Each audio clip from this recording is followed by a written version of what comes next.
Okay, so what we're going to do today is we're going to talk about an important topic, and there's a couple important topics. So one of them is slope. Okay, so here is your classic slope formula. Okay, it's a scalar quantity and it's just a value for the rise over run. Okay, and the formula for slope is y2 minus y1 over x2 minus x1. Well, believe it or not, that is where the difference quotient comes from. So let's talk for just a minute about this. So what is the difference quotient? Well, the difference quotient is actually just defined to be finding the slope between 2 points, and these 2 points can move. So if you pick any point on a curve, so this is the point xfx we're going to be working with, and then this is the point x plus h comma f of x plus h. So what that means is, hey, have some x value, now go add a certain amount to that x value. Okay, so if this is x, then over here that's going to be x plus h. Anyway, we're using function notation, and we're working with a specific function today, and that function is x squared plus 2x. So what I did is I got my graphing calculator, and I went ahead and I graphed this function, second graph, and there it is. That's what it looks like.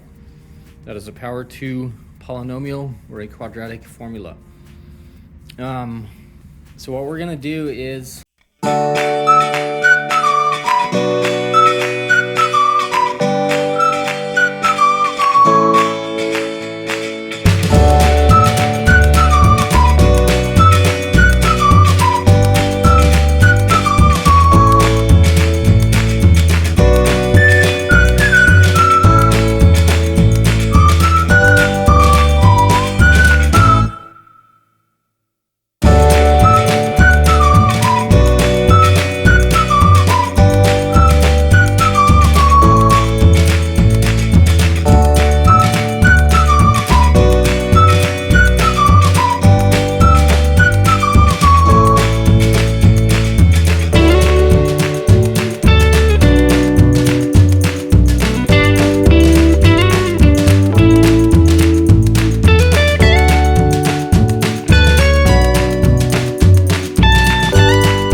quotient right here.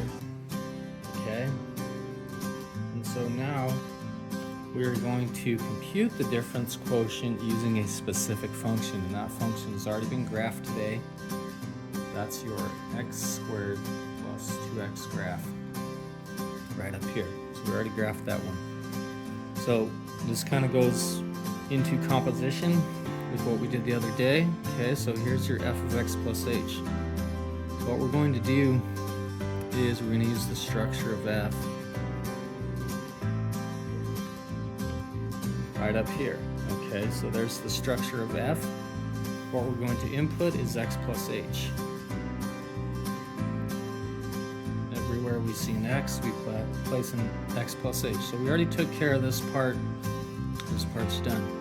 Now we need to subtract off fx. So we're just going to do that. Fx is known to be x squared plus 2x. So that's our numerator. Now downstairs in our denominator we just have h. And from here it's just a game of simplifying. So this ends up being x squared plus 2xh plus h squared. Okay, again we FOIL that out if you forgot how to distribute. We'll do it off to the side here. Okay, you can't forget this. This is just x times x is x squared. That's 1xh.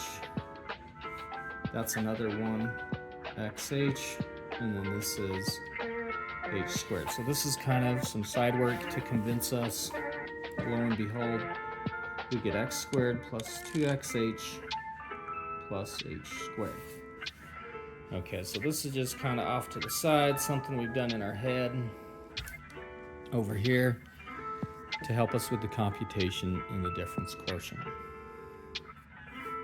Okay, so now we did this piece. Let's distribute. So we get plus 2x plus 2h minus x squared minus 2x, all divided by h. Okay, from here it's just a canceling game. Get a different color because it's kind of fun. Those two cancel. Okay, 2x minus 2x is 0, so we can cross those out. And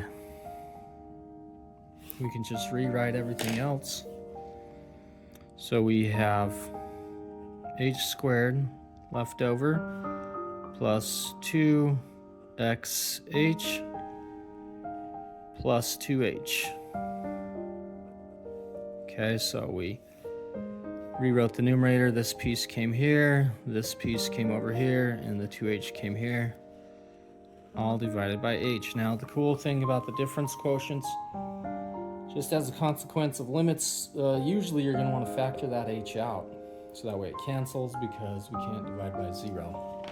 That'll make more sense as you take calculus, or pre-calculus. What we're going to do is we're going to factor out the GCF in this case is an h, so we'll end up getting h plus 2x plus 2, all divided by h.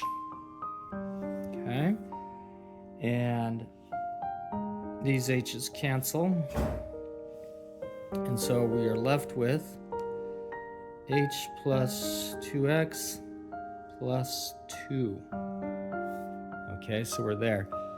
And that is the difference quotient. It's interesting that if you know anything about derivatives, I'm just going to say it here because I wish I knew this, or I had a better grasp of this going through my pre-calculus or calculus class. But anyway, the goal is to let h equal 0. So if h does approach 0 and you take the limit of that, well, then you're really computing the derivative.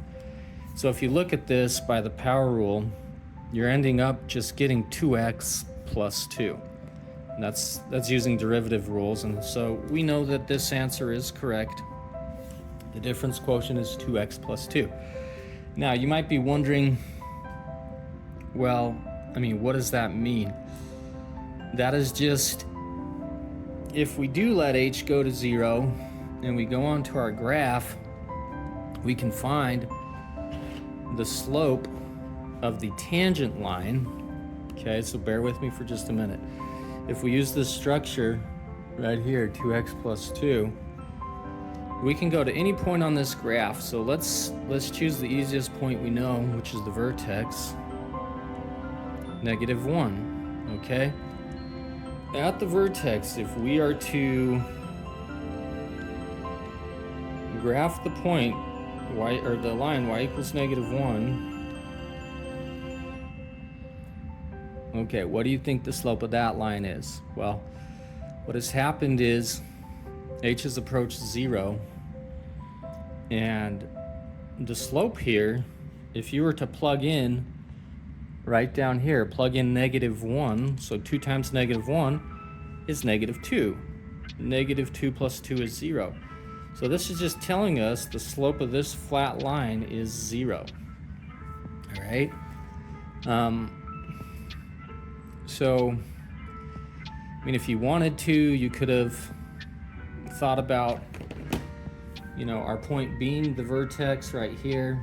So call this your other x and then your fx. So what happens is, what we're doing when we set h to 0, or we take the limit as h goes to 0, we're just decreasing the space in between these 2 points. So if here's h and we decrease h, it looks like this. So that's going to be a better approximation of the slope of the tangent line right there. Let's do it again. I'm going to use this green marker. Let's make it this point. So let's make h even smaller. So take the limit as h approaches 0. Okay. And you have the slope of that line. So it's getting closer the slope of these lines is getting closer and closer to 0. Again, we could do it one more time right here. It might be hard to see, but if you were to find the slope of that line, it would look something like this. So notice you have this point x, and then you have the point x plus h. If h is approaching 0, what that means is h is continually getting smaller and smaller and smaller, meaning the distance between these points is becoming smaller. And so when the actual h value reaches 0, or when you take that limit, if you look right here, you will be right on top of one another, and there'll be 2 points on top of one another right here at the vertex. And we know that the slope of that line is 0.